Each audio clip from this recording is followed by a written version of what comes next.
I welcome you to my class, and today's class will be on the first book of the Faerie Queene, but not of all the cantos.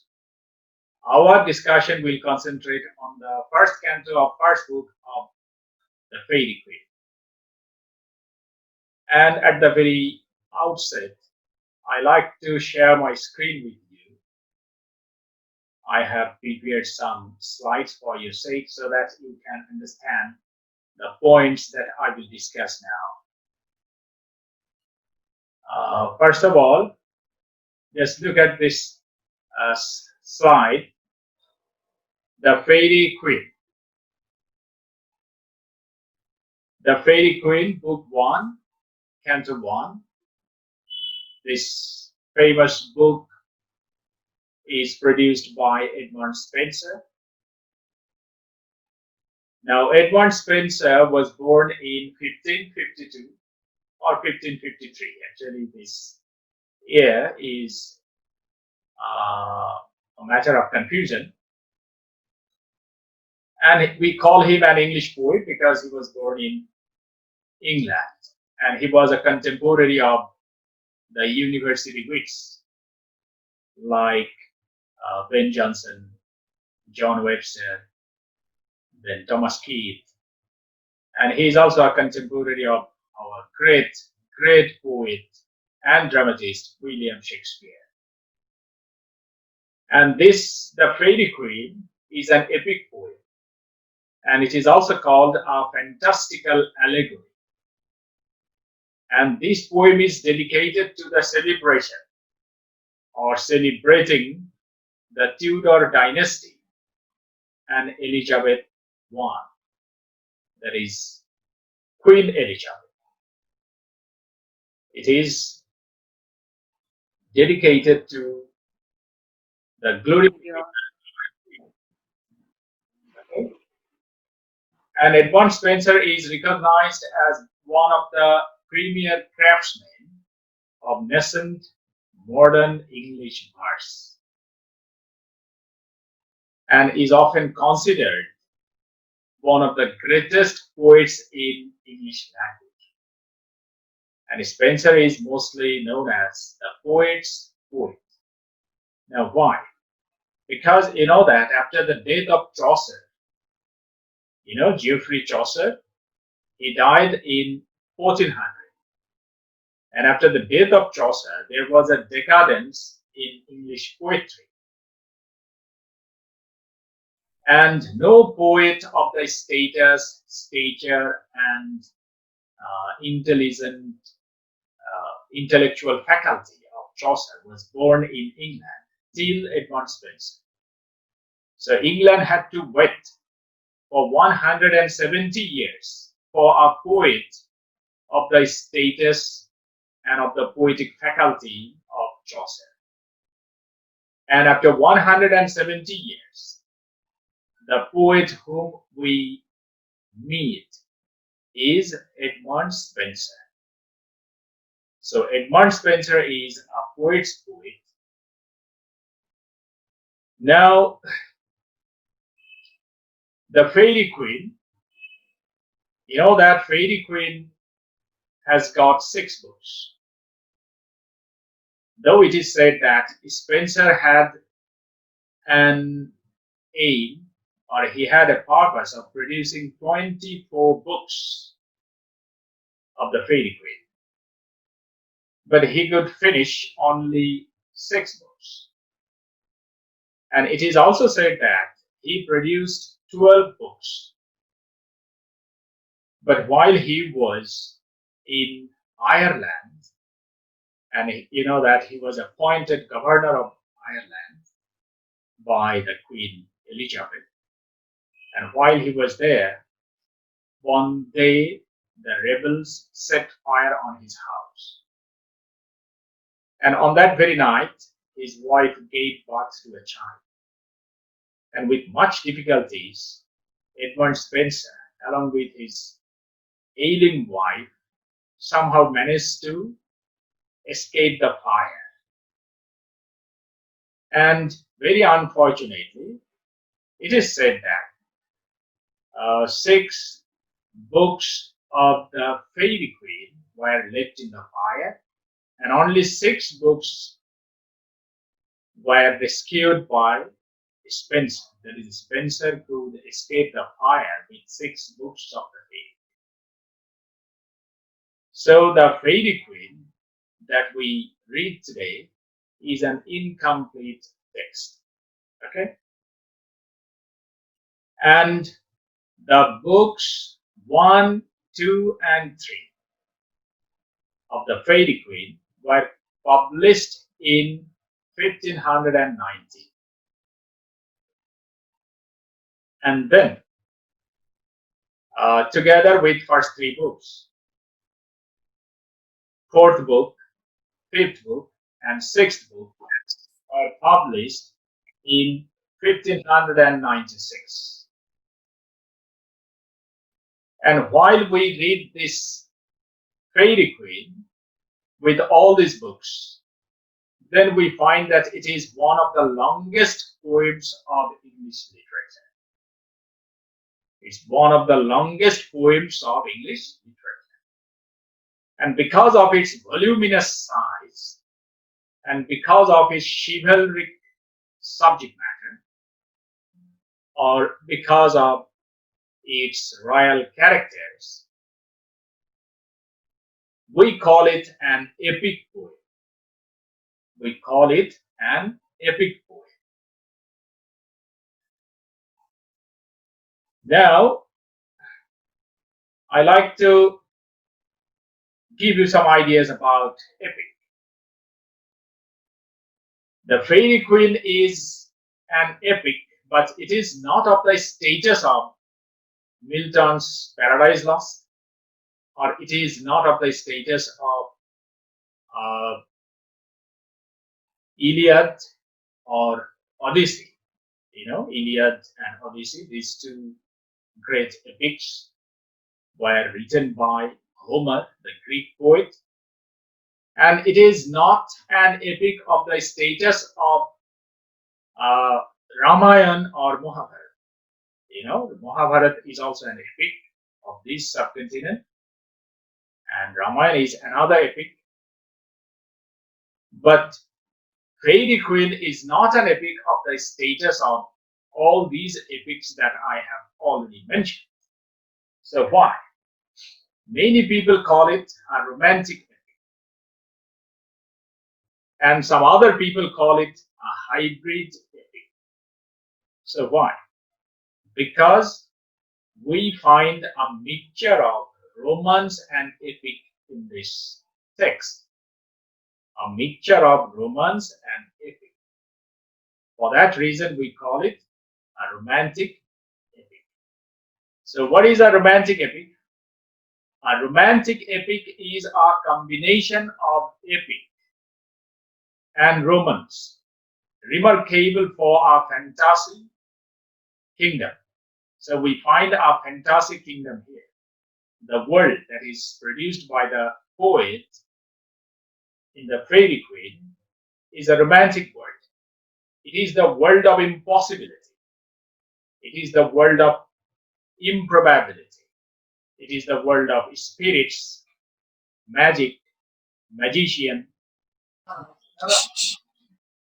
Okay, so it is the world of magic. It is the world of fantasy. For that reason, we call it a fantasy world, a fantasy kingdom. It is the world of spirits, chivalry. Chivalry means heroism. Then you will also find here moral ideals. Moral ideals. And many critics, literary critics, believe that this book was inspired by the Italian writer Ariosto. Ariosto is an Italian writer, and his famous book, Orlando Furioso. And many critics have discovered that there are many things common There are many things common. There are many things common with this text of Ariosto, that is Italian writer. For that reason, the inspiration, the inspiration has come from the Italian writer, that is Ariosto. And there are some other Italian writers who have some impact on this very text. For example, Tasso, then Ariosto, then Boccaccio. So you will find the influences of these writers in this text. And now I like to tell you the sources of the Faerie Queene. That is, from what particular texts Spenser has derived inspiration or the materials of these texts. Spenser depends heavily on his Italian romantic sources, Ariosto and Tasso, as well as medieval and classical works like the Romance of the Rose and the Aeneid. Aeneid, it's also an epic, Italian epic. It is produced by Virgil, a famous epic poet of Italy. And you must have heard the name of another epic poet of Italy, Dante.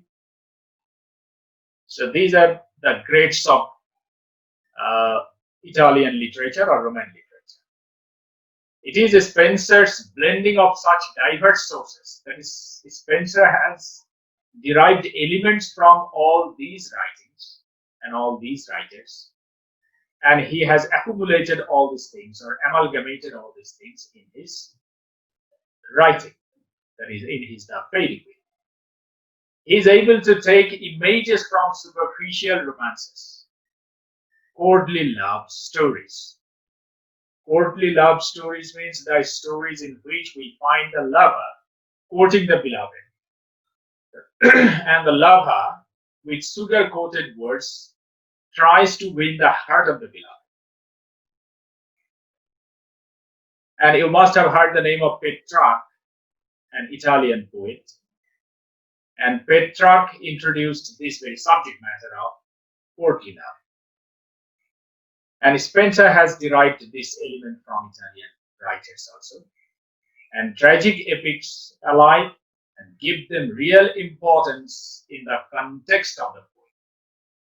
Actually, Spenser's context is totally different from the context of the Italian writers. Spenser was a government employee, and he was patronized by Queen Elizabeth. He was also given a stipend or scholarship by Queen Elizabeth.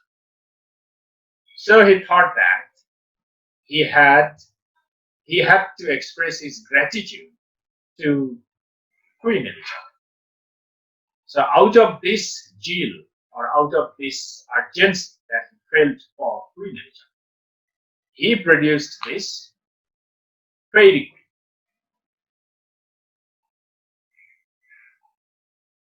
Now, Faerie Queene, while writing Faerie Queene, Spenser was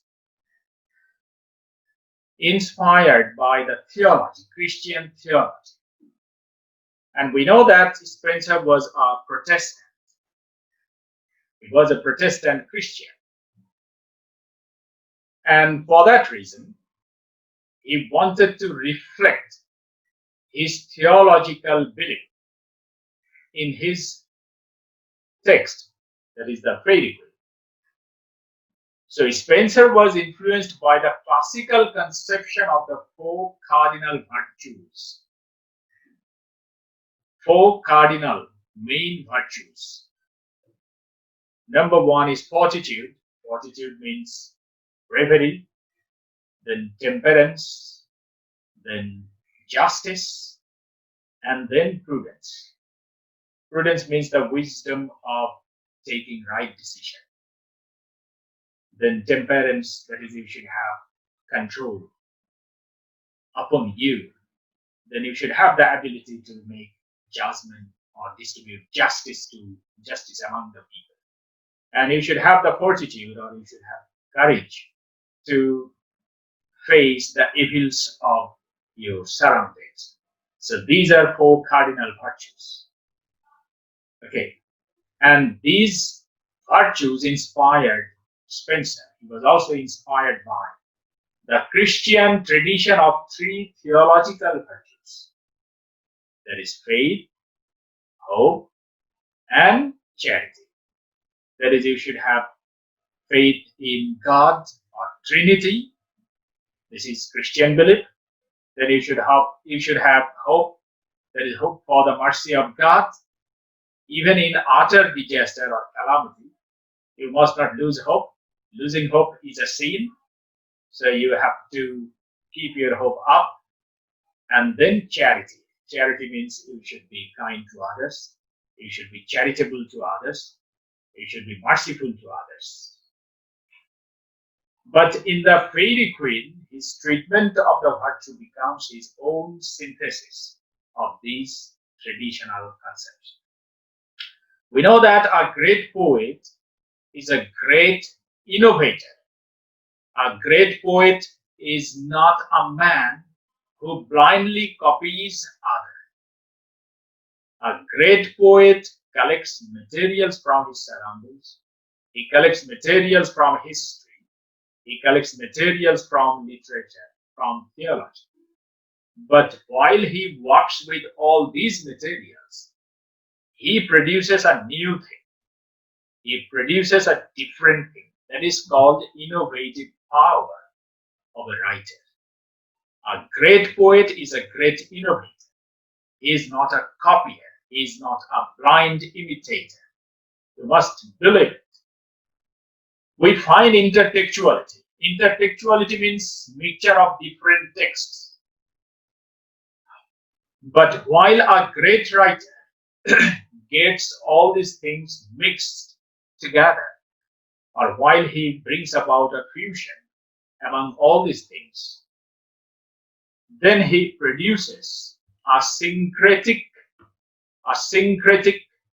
product that becomes quite different from the other things, from the other materials from which he derives inspiration. Remember this. Spencer was a great artist, great poet. He was a great teacher also. He was a great teacher. I call him a teacher because his purpose was moral edification.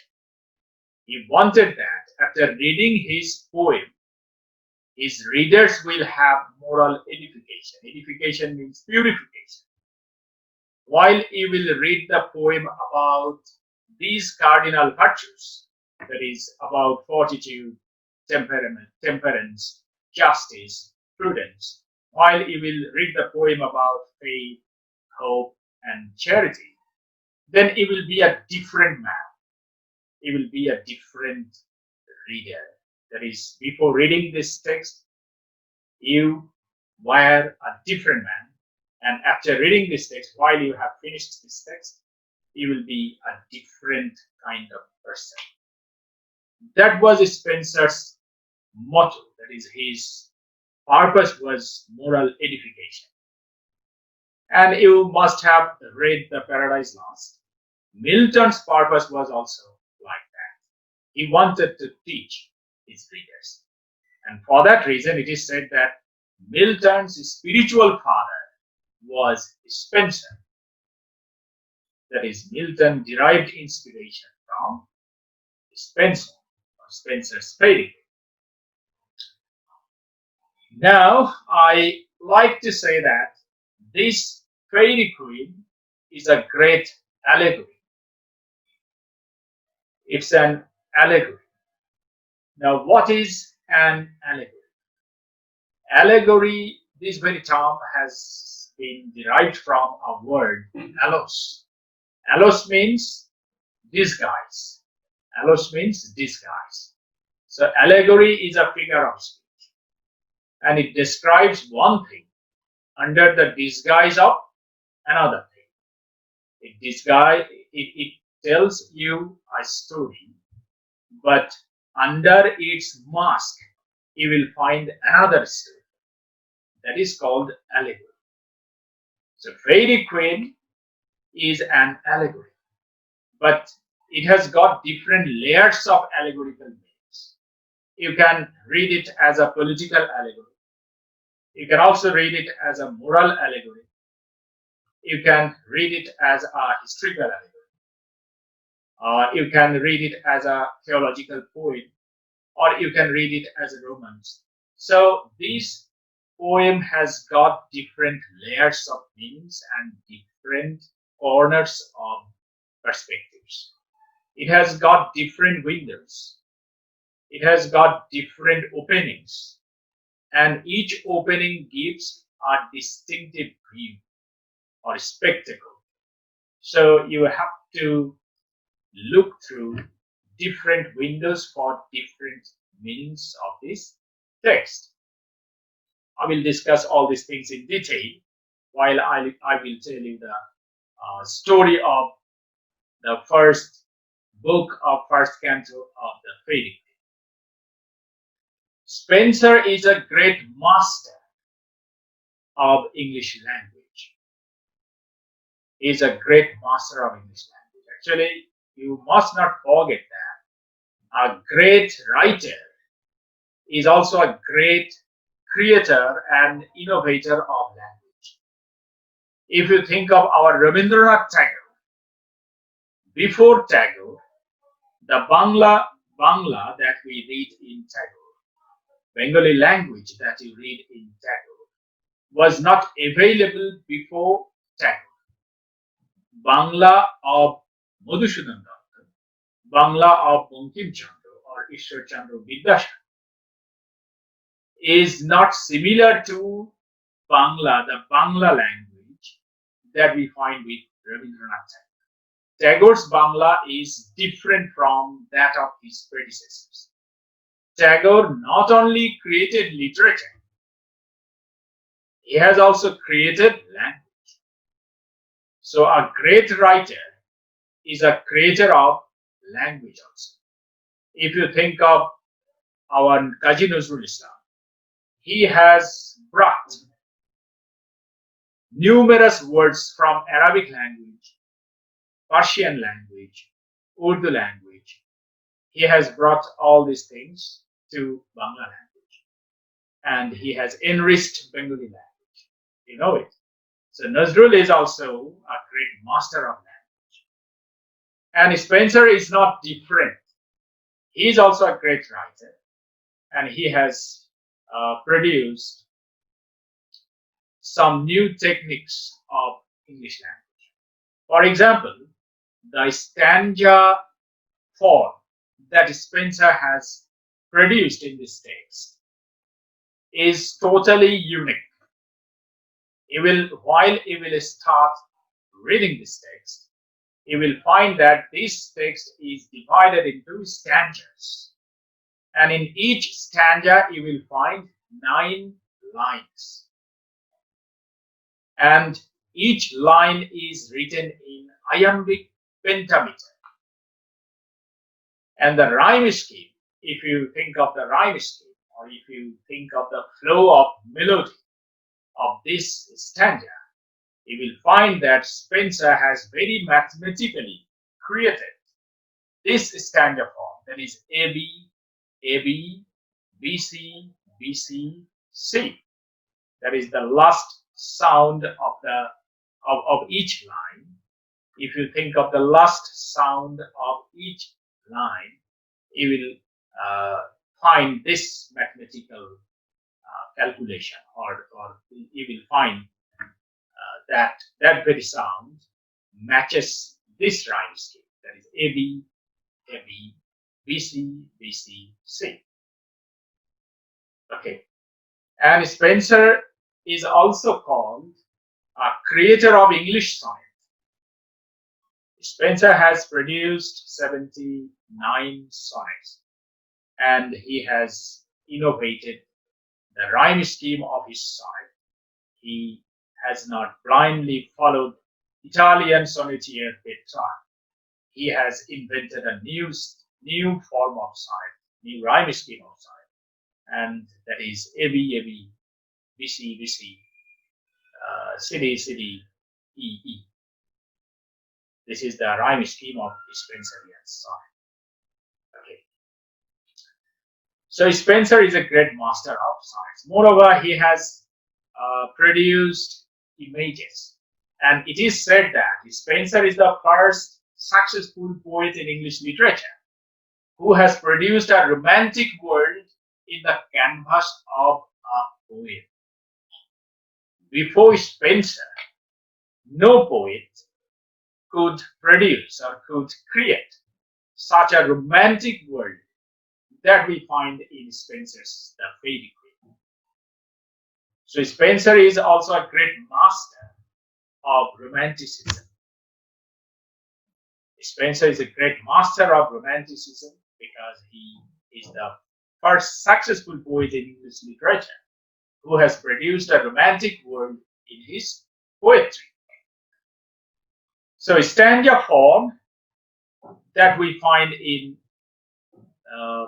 the Faerie Queene is called the Spenserian stanza.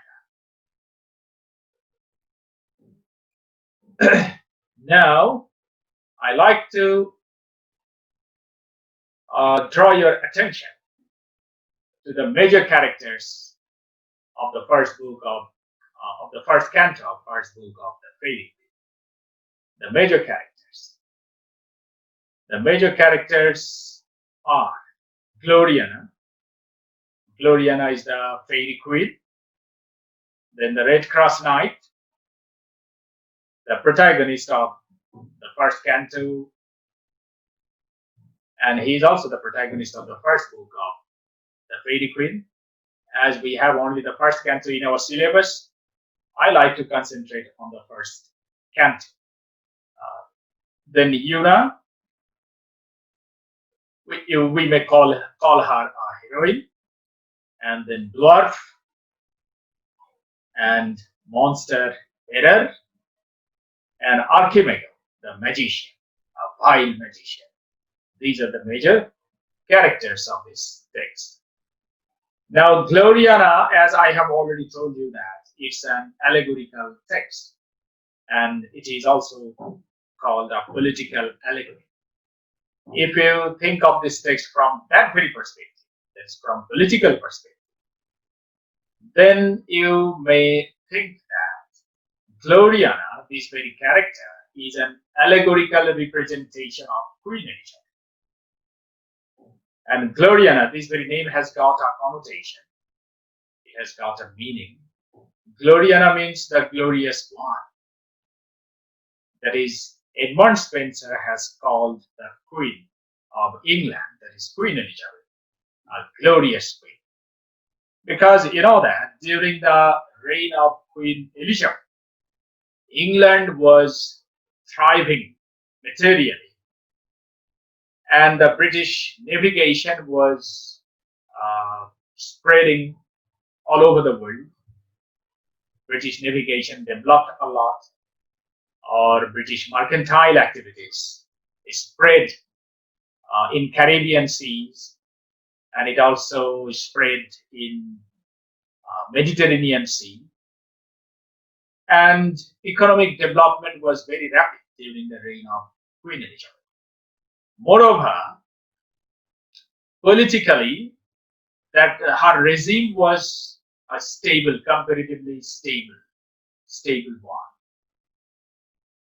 Moreover, Queen Elizabeth patronized the writers of her time and the dramatists. You know that Elizabethan drama or Elizabethan stage theatre developed or flourished very astonishingly. So, considering all these things, we can call Queen Elizabeth a glorious queen. And Spenser has called her Gloriana. Actually, he has glorified Queen Elizabeth. Then Red Cross Knight. Red Cross Knight is a knight. He carries a shield and an armor He puts on an armor on his chest and he carries a shield at his hand. And both his armor and shield carry a red cross mark. For that reason, we call him Red Cross Knight. Actually, his name is not mentioned in this uh, canto. His name is not mentioned here. He is called a Red Cross Knight. Why? Because he carries a red cross mark both on his shield and on his armor. But historically, the critics say that this Red Cross Knight historically represents Saint George, a great patronizing saint. He was a Christian father and he was very, very benevolent, and he was living in the 3rd century AD, that is after 8, and he sacrificed his whole life for the benevolence of people. He helped the farmers, he helped the distressed people, he helped the diseased people. For that reason, Saint George was called a patronizing saint. And the critics have said or discovered that this very Red Cross Knight is actually an allegorical representation of the character of Saint George. Then Una. Una is a female character here. She is as white as snow, very beautiful lady, and we will find that she will accompany the Red Cross Knight in his journey.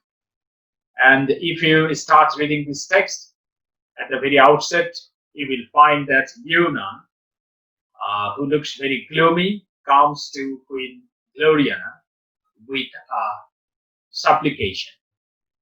Her supplication or her application was that her father's country was captivated by a fire-breathing dragon, and her father was also captivated. So she sought help from the queen so that her father could be freed and the country could be saved from the grip of that fire-breathing dragon. And that was the occasion on which Red Cross Knight set an expedition. That is, he made a journey towards the country of Una's father. So the first canto is dedicated to the description of Red Cross Knight's journey to the country of Una's father, with the noble purpose of liberating the country or rescuing the country from the grip of that fire-breathing dragon. And then you will find another character, Dwarf. Dwarf is, then think of the character of Dwarf. Dwarf, if you think of the pattern of the journey of Red Cross Knight and Una, then we find that Red Cross Knight is riding on a horse. He is well fortified with his sword, shield, and armor. And Una is riding on a very white donkey or ass, and a lamb is walking side by side with her. And you know that lamb is a symbol of innocence, mildness, meekness. You have already been acquainted with this particular symbol in William Blake's Songs of Innocence. And Dwarf is not riding on a horse. Dwarf is walking just behind these two persons. And he is carrying the bags. He is carrying the luggage. And Dwarf is walking just behind them. And many critics have interpreted it from a Marxist point of view. Many critics have said that this is actually this very setting of the people in the journey interprets the class distinction in feudal society. In feudal society, if you think of capitalistic society, in present society, we find upper class people, middle class people, lower class people. Though some humanitarian people or leaders say that we don't believe in class distinctions, actually they enjoy all the privileges of the upper class. This is one kind of hypocrisy. But class distinction was also a very common practice in feudal socio-economic structure. If you think of feudal socio-economic power structure, you will find that the class distinction was also practiced then. Suppose the rulers or the aristocrats enjoyed the ownership of the land. They were landlords, they were kings, they collected tax, and they enjoyed all the privileges, all the amenities of life. And there was another class, that was peasant class, that is the farmers, who used to work very hard in their fields from dawn to dusk. They could produce crops, but they could not enjoy the outcome or the consequence of their hard labor. It was snatched away by the aristocratic people. Actually, they divided the crops, which part will go to them and which other part will go to the farmers. And always the lion's share used to go to the jamindars or landlords or the aristocratic people. And a scanty amount or quantity of crops used to go to the farmers. So that was the class distinction, and that was also a very common practice in feudal society. And we find in our society, present society, some people, if they feel sick or if they fall sick, they go to Singapore or some other countries for medical treatment. And there are some other people, they don't have even any assurance of better treatment in this country. They don't get any seat in the ICU. Many of them remain out of the facilities of health department of our country. So this is a very common practice in every society. This is not a practice in our country. It is a practice of the whole world. You will find same picture in all other countries of the world. So class distinction is a practice. You may not admit this truth or not. It does not matter. But the practice is a truth. The practice is going on. Okay. So the dwarf represents a class or a section of people who always carries the burden of the upper class people. Okay. Suppose you have a factory, but you do not work there. You make many people work there. They exert labor, you sell their labor, make profit, and you enjoy the lion's share of the profit, and you pay them a very little amount of your profit so that they can keep body and soul together. So this is the practice. It is going on, and it also went on, and it has been going on from the time immemorial. And if you read the Mahabharata, you will find the same distinction of class there. Or if you read Manasha Mangal, you will find the same description of class distinction there. Okay, so class distinction or classification or stratification of the society is a very common practice, and we find the reflection of this practice here. And in this regard, you can read this text as a class-conscious text. Though Edmund Spenser was a privileged poet, he was patronized by Queen Elizabeth. He was rewarded by Queen Elizabeth. He also held great position during his lifetime. He was blessed by Queen Elizabeth. So it was not easy for him to speak against the interest of the Queen.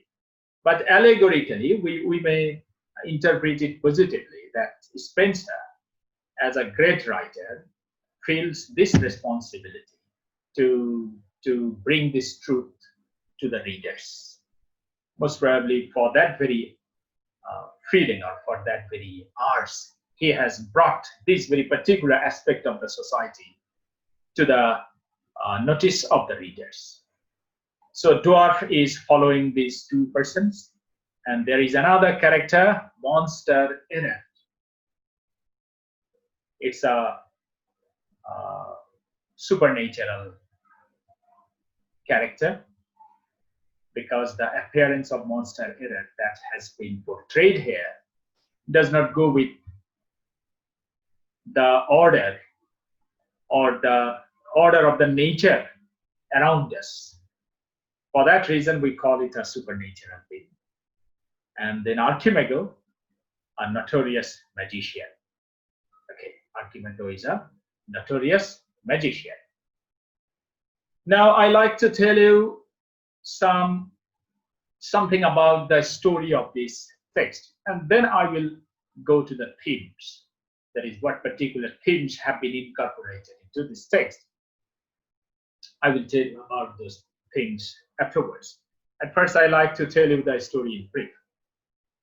At the very outset of this book, that is first book, that is first canto of the first book, we find that Yuna, a distressed lady who is robed in white dress, has come to Gloriana, and she requests or she offers a prayer to Queen Gloriana that her father's country has been captivated or captured by a fire-breathing dragon, and she sought for help. Sought, this is the past form of seek. Seek means to look for or want. Okay, so she wanted help. Then Gloriana appointed Red Cross Knight to go to that very country, fight against the dragon, and free the king. So accordingly, Red Cross Knight started his expedition towards that country. Yuna accompanied him. They were riding on, one was riding on horse, and another, that is Yuna, was riding on a donkey or an ass. And Elham was walking side by side with Yuna, and Dwarf was walking. So while they were advancing, towards the country of Yuna's father, then suddenly they raised a storm. And at that very moment, they could not take proper decision. They entered into a forest that was just beside the road, that was just beside their way. So they entered into that very forest. And while they entered into that very forest for shelter, they found that it was a different landscape because the birds were chirping, the sky looked blue, and the trees, the herbs, the shrubs were very green and very spectacular. In such a very hypnotizing landscape, they started advancing into the deep of the forest. And suddenly they appeared in front of a cave. Actually, that very cave was a dwelling place of monster errant. So while monster errant saw these people, it came out, and there began a ferocious fight or encounter between Monster Error and Red Cross Knight. Monster Error looked very peculiar. The Monster Error was not he, it was she. And the upper portion of that monster looked like that of a human being, looked like that of a woman. And the lower portion looked like that of a dragon. Okay, so just interpret, if you want to interpret this very heterogeneous combination of human being and beast in a single body or physics, then I think you will have different meanings. From feminist point of view, if you think of this particular incident from feminist point of view, then you find that Spencer is an anti-feminist. He is not a feminist, he is anti-feminist. And like a Puritan Christian, he believed that all evils come from women. A Puritan believed that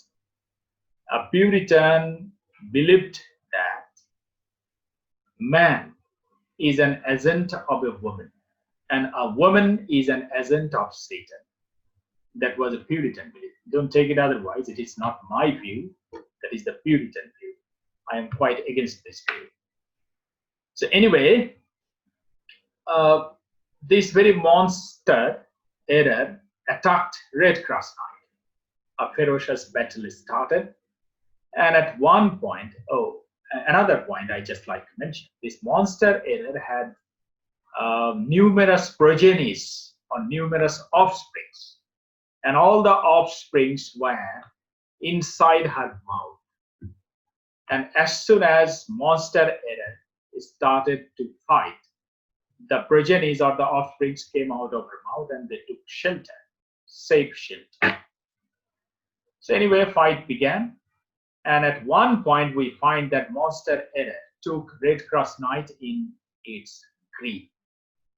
And Monster Error was on the verge of suffocating the Red Cross Knight to death. At that very point, Yuna inspired Red Cross Knight. So being inspired by Yuna, Monster Error gave a fatal blow on the head of Red Cross Knight gave a fatal blow on the head of Monster Error. And Monster Error died. While the Monster Error died, all the progenies approached to their mother and they started eating up the body of their mother. So they ate up the body of their mother and it was overeating. That is, they ate and ate and ate up. And ultimately their stomachs were flattened and split up. And they also died. Okay, so now another important point, while the fight was on the verge of beginning, just immediately before the inception of the fight, the dwarf also cautioned the Red Cross Knight. That is, Knight, be aware of danger. Sometimes fire remains hidden just under the ashes. Sometimes fire is not visible from afar. All the time fire does not expose its flames. But if you think that there is no fire, and if you approach it, you may have the chance of being burnt. So thus we find the roles of all these characters in this very particular scene. Now, if we try to interpret this scene, then what particular things do we find here? I have already told you that it's an allegorical text. And the critics have said that the Red Cross Knight is the allegorical representation of a human virtue, and that is holiness. And Yuna represents another human virtue, that is truth. And the dwarf who comes later allegorically represents common sense. Okay. And monster error allegorically represents error. Now, if you connect one with another, if you can bring about a mutual relationship among all these virtues, then what will you find? You will find that holiness is not sufficient or enough to fight against error unless and until it is aided or it is associated by truth. It cannot be victorious in its fight against error. So you can win victory over error only in you can bring about a balanced, a harmonious combination between holiness and truth. And if you think of the character of dwarf, then what does it interpret? It interprets that common sense always comes later. Actually, it is human psychology. Sometimes we take decision, we suffer, and while we start suffering, we feel that we should have avoided the action. So we should have avoided the action, or we should have not done the action. This very feeling comes always after the accident, after our after the tragic incident. Okay, so thus Edmund Spencer has represented these human virtues through these characters, and in this way you can find a sort of similarity between this very text and a morality play. In a morality play, we find the allegorical representation of human virtues. Suppose Dr. Faustus. In Dr. Faustus, we find seven deadly sins. In Dr. Faustus, we find the personifications of good angel, evil angel. That is, good angel personifies the good side of human mind. Evil angel personifies the evil side of human mind. So actually, this is a technique that morality plays used to follow. And Spencer, and you know that morality play was a very popular form of play in medieval period or Middle Age. And Spencer has borrowed that very technique from medieval literary tradition. And for that reason, I have already told you that this text is a fusion of different things. We find intertextuality here. But after all this mixture, after all this synthesis, it has become a unique text. And here lies the mastery, here lies the dexterity or skill of Edmund Spencer. Okay. Anyway, the fight ended with Red Cross Knight's victory. After that very fight, Red Cross Knight, Una, Dwarf came out of the forest. But unfortunately, they encountered another man who looked like a very virtuous Christian father. Actually, he was a notorious magician, Archimago. But at that time, he was under the disguise of a religious father. And that very religious father concocted a story. That is, he fabricated a story that that very path was not safe for them. At night, they should take rest in his hermitage, and in the morning, they would resume their journey. That was his suggestion. At first, Red Cross Knight was not ready to comply with his request or proposal. But Una persisted that they should pass the night in the hermitage of that very religious father. Actually, he was no more a religious father. He was a notorious magician. Anyway, they followed the man. They entered into his hermitage and they found that it was totally a different, a palace-like house. From outside, it looked like a hut or a small cottage. But while they entered into that very hut, they found that it was a different house, different luxurious house. Anyway, they slept in different rooms, and Archimago went to his laboratory as he was a magician. He started practicing his charm, and he sent a spirit to Morpheus, that is the god of sleep, for some evil dreams. So Morpheus sent some evil spirits. The evil spirits came and they started torturing these sleeping people in their sleep, in their dreams.